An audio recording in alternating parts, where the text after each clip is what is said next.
No olvides seguirnos y compartir este material. Esto es Eso no dijo Kant. Eso no dijo Kant. Esto es Eso no dijo Kant.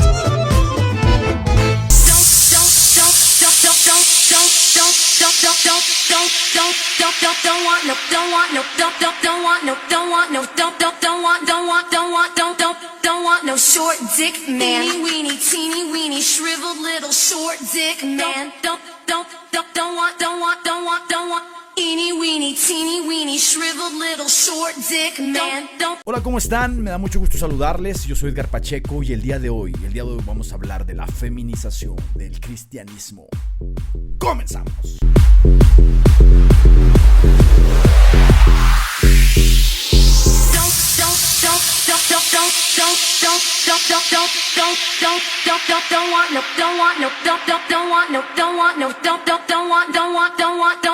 Don't want no short dick man. Teeny weeny shriveled little short dick man. Don't want eeny weeny teeny weeny shriveled little short dick man. Gracias por estar en un podcast más de Eso no dijo Kant. Me da mucho gusto saludarles. Aprovecho para enviar un saludo hasta las Carolinas, a toda esa gente bonita de allá del norte. Yo me encuentro en el norte de México, pero más al norte todavía, por allá en Estados Unidos. A mi amigo Ángel Guevara, a la gente de Sonora, a la gente que nos escucha por ahí en el podcast en Spotify, a la gente aquí de México, a la gente de Colombia, que es el tercer país que más escuchas tiene mi podcast, a la gente de República Dominicana, a la gente de Argentina, de Chile. Un abrazo muy fuerte. Hoy vamos a hablar de un tema de la feminización del cristianismo que, más allá de ser un tema doctrinal, un tema que compete a los cristianos como tal, es un tema sociocultural muy interesante y que tiene que ver hacia dónde va dirigido obviamente Occidente en las próximas décadas. Cuando se habla de la feminización del cristianismo, pueden existir dos visiones. La visión probablemente radical que procede de la manósfera. Ustedes saben, todo ese grupo de blogs, de escritos, de pensamientos que surgen justamente de la dinámica de estos hombres que se encuentran pues descontentos con los nuevos movimientos radicales del feminismo y que no es medible, no es cuantificable, es decir, es más una percepción de que el cristianismo moderno pues está a favor de la mayoría de movimientos que son contrarios a la masculinidad. No voy a hablar de eso. Voy a hablar de la otra vertiente, ¿no? De la vertiente que sí es cuantificable, de la vertiente que habla de una tendencia dominante de la mujer en todas las estadísticas de la dinámica religiosa de Occidente. Aunque sí pudiera hablar de la primera y meterla en este podcast, no es mi interés, ¿no? Lo voy a dirigir a la segunda visión, a esa visión que está alineada directamente con el poder femenino. Y cuando digo poder femenino no estoy culpando a las mujeres, ni siquiera las estoy aludiendo a que ellas sean culpables de algo, ¿no? Simplemente estoy diciendo que es una tendencia sociocultural que está volviéndose muy evidente porque se está ya cuantificando en las estadísticas. Cuando hablo del poder femenino en la iglesia occidental, estoy aludiendo a esa tendencia estadística cuantificable evidente de que la feligresía religiosa en Occidente es dominada en su mayoría por mujeres en todas las encuestas y que esto no tiene más de un siglo. Y con esto obviamente no estoy diciendo que ellas sean culpables de eso. A ese cambio se le conocen los estudios socioculturales del cristianismo o los estudios socioculturales de la religión como feminización del cristianismo. Y actualmente en la última década han surgido ya muchos libros de muchos eruditos, doctores, que están haciendo énfasis en este punto. Aunque algunos pueden considerarlo obviamente como algo muy bueno, sobre todo las iglesias de corte liberal, ¿no? Que están dirigidas hoy ya por mujeres o que apelan mucho a esa ordenación de mujeres, incluidos mujeres transexuales, hombres transexuales que se identifican como mujeres. La realidad es que esto no tiene nada que ver con una brecha de género, ¿no? Como luego vienen empujando estas personas. La realidad es que como toda tendencia, si no se revierte, si no llega a un punto de equilibrio, va a llegar a un punto de inflexión, es decir, un punto sin retorno.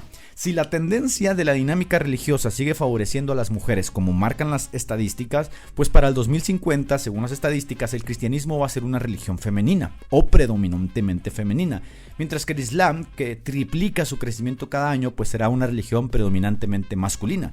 Así que saca tú tus propias conclusiones, quédate conmigo en Esto no dijo Kant, ¡comenzamos!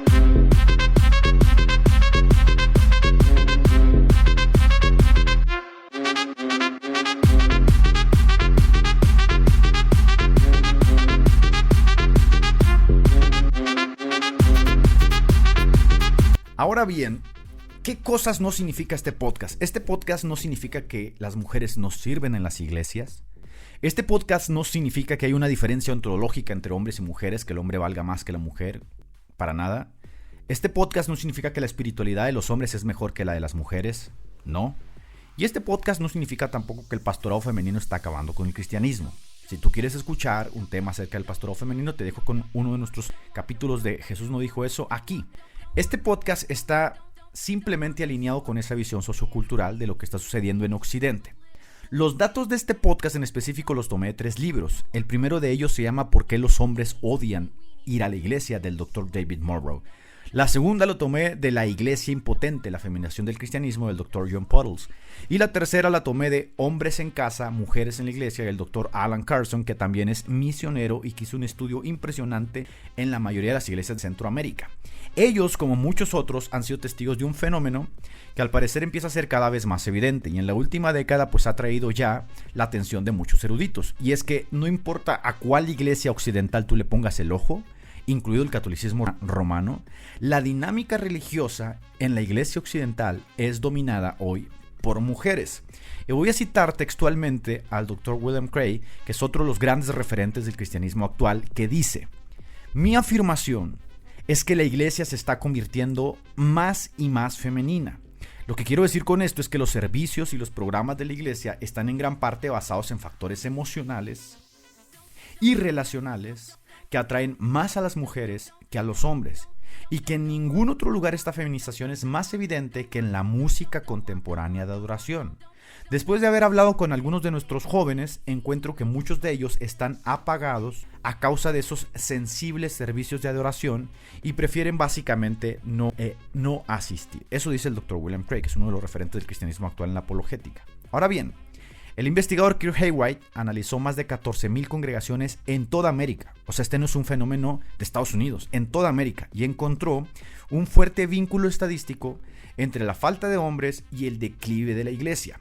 O sea, cuando una iglesia local empieza su declive es a causa de que no hay hombres. En sus propias palabras, cito textualmente lo que dice él en su libro: incluso cuando controlas la proporción de participación, una mayor proporción de mujeres en la congregación local se asocia con el tiempo con una disminución de la feligresía en lugar de un crecimiento. Por otro lado, las iglesias que atraían a una mayoría de hombres tenían 3 veces más probabilidades de crecer que aquellas que eran mayoritariamente femeninas. Y la razón pues parece muy evidente, ¿no? Los hombres están naturalmente diseñados para tomar riesgos que inyectan vitalidad a las congregaciones, que empujan a las congregaciones, que guardan la ortodoxia de las congregaciones. Solo piénsalo un momento, la tasa de accidentes entre hombres va de 24 a 34 años, que es en esa etapa cuando ellos están justamente asumiendo muchísimos riesgos. La mayoría de muertes de jóvenes del mundo se da justamente en esta etapa. Y es justo por eso que una iglesia sin esa chispa promotora de los hombres que empujan, que toman riesgos, que guardan, que protegen, hace que simplemente esté destinada a fracasar. Con esto no estoy diciendo que el trabajo espiritual de las mujeres sea menos, sino que debería haber una proporción. Debería existir justamente esta tendencia de que no supere el 3 o el 4%. Hoy las estadísticas demuestran que la mayoría de las iglesias tienen una brecha de entre el 15 hasta el 25% en su feligresía en cuanto a hombres y mujeres. Los hombres, dice Kirkett, suelen ser más ortodoxos en sus creencias. Esto hace que su preocupación por las reglas evite que una congregación se desvíe hacia un relativismo moral más blando. Si tú analizas hoy el crecimiento de las iglesias en la anglósfera, te vas a dar cuenta que las iglesias que más crecimiento tienen son las iglesias que se mantienen ortodoxas. Y es un crecimiento que se mantiene latente a través de las décadas. No es un crecimiento que dura 5 años, 6 años y se desaparece. Y las iglesias que tienen un declive en cuanto a su asistencia son estas iglesias de corte liberal, que parece que mantienen un auge por 5 o 6 años y luego vienen sus declives. En contrario del crecimiento de la religión cristiana, el Islam hoy es la religión de más rápido crecimiento en el mundo. Y en Estados Unidos en particular, no por casualidad, tiene un atrayente crecimiento hacia los hombres, tremendamente popular entre los hombres y entre muchos famosos. Y esto se debe básicamente que es una religión que hace un énfasis predominante justamente en la masculinidad. Ahora bien, uno de los argumentos que propugnan aquellas alas radicales o estas alas progresistas es que en la iglesia los hombres legendariamente siempre han estado a cargo. Y esto es verdad. El cristianismo, dicen, fue fundado por un hombre, sus 12 asociados o apóstoles eran hombres, el 95% de los pastores principales en Estados Unidos, y me atrevo a decir en el mundo, son hombres, todo sacerdote, obispo, cardenal y papa católico es un hombre, algunas juntas de las iglesias están compuestas en su totalidad por hombres. Durante años los expertos nos han dicho que la iglesia es un club exclusivo de hombres. Las feministas condenan hoy a la iglesia como un lugar patriarcal que está dominado por hombres, con reglas que solamente benefician a los hombres. Los luchadores sociales pintados con el pelo morado se quejan de que el lenguaje de la Biblia y que los himnos son sexistas, son excluyentes a las mujeres. Los liberales acusan a ciertas iglesias de oprimir a las mujeres al negarles el derecho a ser pastoras, ser obispas, ancianas, etc. Cuando tú volteas al púlpito en una iglesia te vas a dar cuenta que la mayoría son hombres, y entonces estamos hablando de una institución que es un bastión de poder de privilegio masculino, dice. En contraste con esto, el Dr. Leon Puddles lo dice muy bien. Las iglesias modernas en realidad son clubes de mujeres dirigidas por hombres. ¿Notas la diferencia? Son clubs de mujeres que están dirigidas por un hombre o por unos pocos hombres. Siempre que se reúne un gran número de cristianos, los hombres nunca son mayoría. No lo son en los avivamientos, no lo son en las cruzadas evangelísticas, no lo son en conferencias, no lo son en los retiros, no lo son en los conciertos. Incluso las reuniones de hombres que propugnan algunas iglesias para atraer a sus hombres tienen escasa asistencia de hombres, con la diferencia o con la excepción de que se haga un evento especial para hombres o un congreso especial pastoral para hombres. Si tú te pones a pensar en alguna reunión de cristianos que atraiga más a hombres que a mujeres, no hay en el día de hoy tal reunión. Y este no es un problema doctrinal. En el libro de Kierkegaard, él dice que de los entrevistados, el 90% de los hombres afirman creer en Dios, afirman amar a Dios, afirman amar la Escritura. Simplemente no sienten ese impulso a involucrarse en lo que ellos consideran un club de mujeres. Los misioneros Richard y John Clark reportaron que el 70% de los fieles de la iglesia de Nicaragua son mujeres. El 65% de la iglesia de Guatemala son mujeres. El 68% de la iglesia brasileña son mujeres. Y específicamente hablando de México, ellos como hombres se dieron cuenta que la cultura machista de México impedía que el hombre se sintiera cómodo en lugar de donde una mujer lo gobierne o donde una mujer lo mande. Esto simplemente no concordaba con esa formación cultural de los hombres en México. Los hombres, dicen ellos, no odian a Dios, no odian a Cristo, no odian a la Biblia, no odian al cristianismo, odian a un sistema que está perfectamente diseñado para llegar a otra persona que no son ellos, un sistema que los hace sentir innecesarios, un sistema que exalta los dones que simplemente no poseen. En su libro, Los hombres son de Marte, las mujeres son de Venus, el escritor del libro hace una diferencia entre estos elementos que son propios de la mujer y que son propios del hombre. Kierkegaard retoma estos elementos y dice que la iglesia, en la dinámica de la religiosidad, está asociada totalmente a esos elementos de la mujer, como lo dice también William Craig. Si piensas en la dinámica del mercado, una empresa apuntará a un nicho de personas con las cuales ha encontrado éxito. Si Nike, por ejemplo, encuentra que sus ventas de tenis son 90% con hombres, pues sería muy tonto que busque venderle cobijas para perro a esos hombres, ¿no? El éxito del nicho determina justamente el modelo de venta. Las iglesias de Occidente simplemente se han adecuado a un formato muy amigable con la mujer porque las que responden son las mujeres y se han olvidado del hombre, no porque quieran, sino porque las que responden son las mujeres y por lo tanto se va adecuando la dinámica religiosa de la iglesia en Occidente a la mujer según las encuestas. Quédate conmigo, en Eso No Dijo Kant. Continuamos.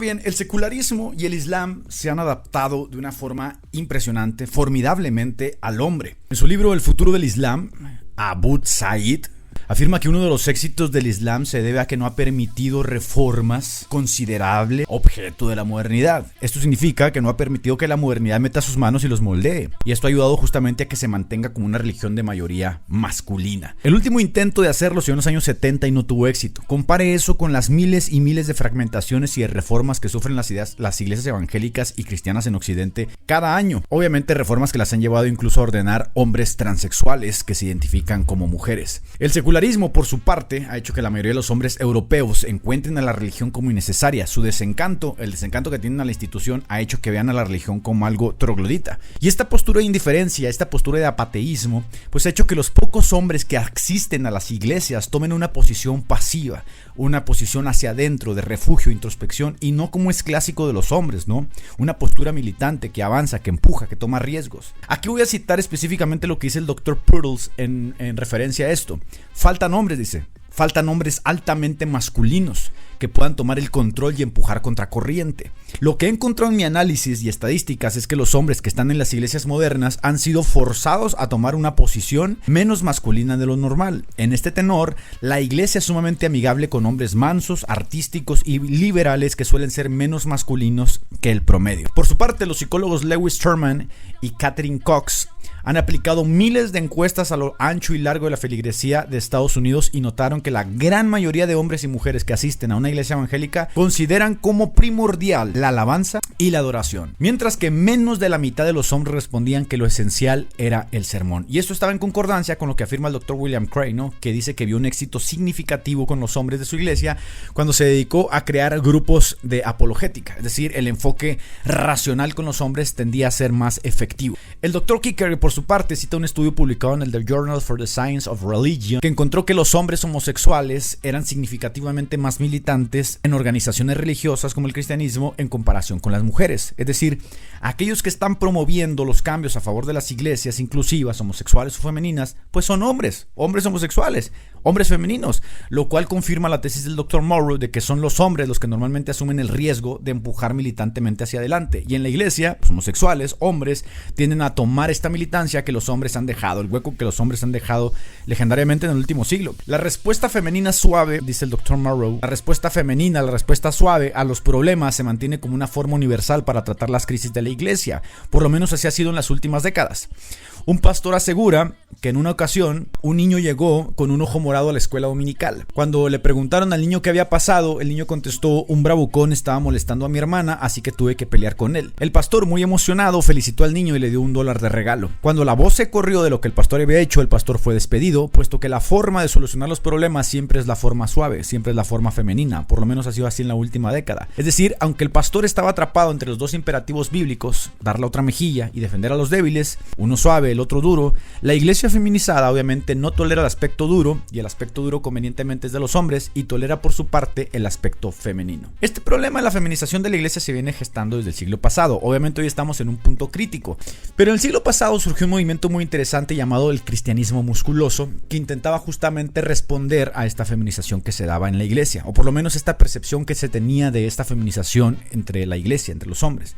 El surgimiento del misticismo nupcial y la sublimación de la mujer, que se empezó a gestar justamente con el romanticismo, cambió el espíritu de la fe y la dinámica religiosa en una dirección mucho más suave, mucho más relacional. Justo lo que dice el Dr. William Craig, que las mujeres tienden a hacer un enfoque mucho más relacional y que los hombres tienden a hacer un enfoque más racional. Y este ciclo de feminización de la iglesia se fue intensificando según los estudios religiosos, socioculturales, en el siglo XIX, y se está gestando en proporciones fuertísimas en la actualidad. Los ministros, al tener una predominancia femenina en sus iglesias, pues se ven en la necesidad, como dije en el primer cuadro, de adecuar sus formatos para la atención de su feligresía predominante, ¿no? Están aplicando esa adaptación de nicho de mercado. El hecho de que la cultura cristiana se hizo más feminizada en el siglo XIX, pues es algo que ya no se discute. Al contrario, es algo que se le está poniendo mucha más atención, y el cambio está siendo cada vez más documentado por eruditos cristianos y por no cristianos por igual. Y muchos aseguran que el desinterés de los hombres al formato de la nueva iglesia se debe a la desconexión de la fe con la razón, con la fuerza física.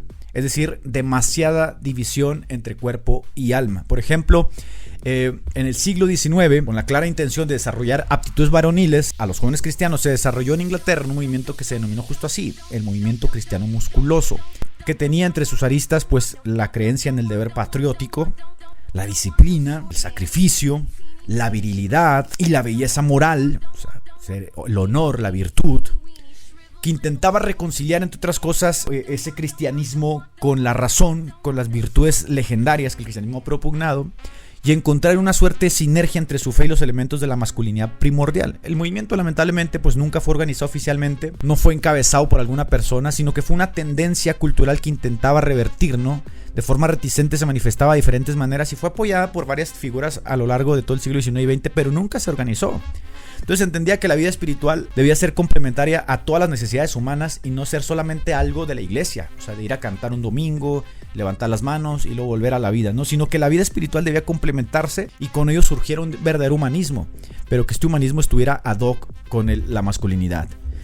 Algunas iglesias lo emularon, el metodismo lo emuló, pero nunca estuvo organizado. Y tenemos más de una década embriagados de música, aburridos de cuánto grupo musical surge y desaparece. Tenemos más de una década asistiendo a congreso tras congreso con el mismo formato gastado y emocional. Consiste en oír música, música, música, y no viene jamás una reforma real que ayude a la iglesia. Quédate conmigo, continuamos. Teeny weeny shriveled little short dick man.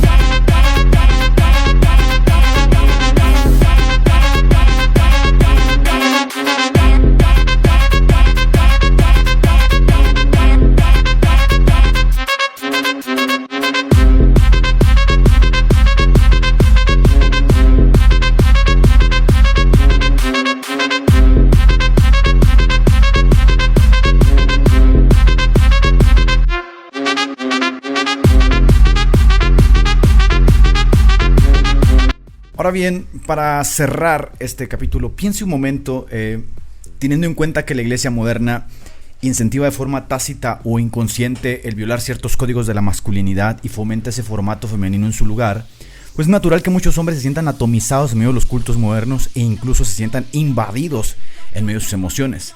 El Dr. Murrow en su libro escribe 12 razones que desarrolló a través de sus encuestas con los hombres en su trabajo, por las cuales los hombres no se integran a una iglesia, o si llegaron a estar involucrados en una iglesia y se fueron, no regresan a la iglesia después de vivir esas primeras impresiones con el formato femenino y prefieren vivir, según ellos, una espiritualidad a su manera. Estas 12 razones son las siguientes. Número 1. La número 1 es que el impacto con un culto que fomenta excesivamente la sensibilidad emocional causa escozor en muchos hombres que han aprendido a equilibrarse emocionalmente. Esto significa que no están acostumbrados a cantarle a Dios que los acurruque en su pecho mientras prorrumpen en llanto. Esto es demasiado para ellos, simplemente no lo toleran, no se sienten cómodos con este tipo de liturgias. Número 2. No están acostumbrados a perder el control. Piense un momento, la iglesia hace 2 siglos era una iglesia exclusivamente de domingo. La semana se usaba para el trabajo y las actividades cotidianas, y el domingo se usaba para el templo, era el día del Señor. Actualmente la iglesia intenta abarcar tanto como puede, y para hombres que tienen un día de descanso, esto es simplemente demasiado, y es una de las razones por las cuales ellos prefieren no involucrarse en una iglesia moderna. Número 3. Los hombres manifestaron tener vergüenza de ser asociados a grupos donde la predominancia era femenina, o en su defecto, ser asociados a hombres que se distinguen por ser femeninos. Esto simplemente no les atraía o no les llamaba la atención, porque el estereotipo que se ha formado en torno a la iglesia moderna pues es una iglesia sensible, es una iglesia dulce, es una iglesia que va en contra de ciertos valores que son tradicionalmente masculinos. Número 4, lo cual está en concordancia con que se les asocie con la homosexualidad. Créame cuando le digo que no todos los hombres están deconstruidos ni luchan por la diversidad sexual. Número 5, la mayoría de los encuestados aseguraron tener miedo de que el cristianismo los vaya a enternecer en exceso. Piense un momento en esto. Cuando un musulmán devoto cuando un hombre se convierte al Islam, es considerado más varonil entre sus pares, mientras que un cristiano en la actualidad devoto en Occidente debe lidiar con el estereotipo del fanatismo y de la blandura de carácter, es decir, simplemente no están de acuerdo con ello. Número 6, un gran porcentaje de hombres afirmaron no sentirse cómodos con la reputación que el cristianismo deja en las mujeres. Así es, el modelo del hombre alfa sigue siendo percibido por muchos hombres y el cristianismo le deja la impresión a algunos hombres de que se los anula. Así que algunos prefieren simplemente seguir siendo considerados como unos casanovas antes de involucrarse en un movimiento que los va a enternecer. Número 7, un gran porcentaje de hombres aseguraron que la iglesia estaba llena de hipócritas y no se sentían cómodos yendo a un lugar en donde la falsedad era militante. Número 8, un gran porcentaje de los hombres encuestados aseguraron sentirse incómodos de que el pastor solo desee su dinero, es decir, que de alguna forma los vea simplemente como el capital que hace que la iglesia avance. No estaban de acuerdo con eso. Número 9, muchos de los encuestados afirmaron sentirse celosos de la pasión con la que sus mujeres se dedican a la iglesia y que no mostrasen el mismo interés en sus hogares, por lo cual simplemente lo consideraban dentro de las cosas que eran hipocresía. Número 10, un gran porcentaje de encuestados afirmaron sentirse incapaces de cumplir con el estándar que la iglesia maneja y sobre todo sentirse incómodos con las críticas por no lograrlo. Número 11, un gran porcentaje de encuestados afirmó que estaría dispuesto a vivir su espiritualidad fuera de la iglesia antes que intentar de nuevo militar en una, a causa de todas estas razones.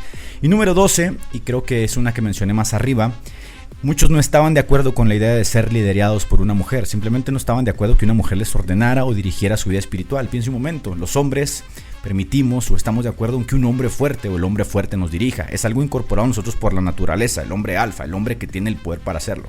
Así que la idea de que una mujer tomara las riendas de los hombres, a algunos simplemente no les llamaba la atención o no estaban de acuerdo.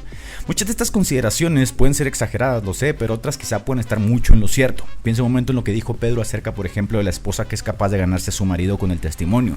Por lo tanto, una mujer que es una persona en la iglesia y es una persona fuera de la iglesia o en su hogar, pues obviamente es una de las razones por las cuales un hombre puede sentirse incómodo. Es decir, los hombres simplemente no se sienten motivados a formar parte de una forma militante de lo que consideran un club para mujeres. Eso no dijo Kant.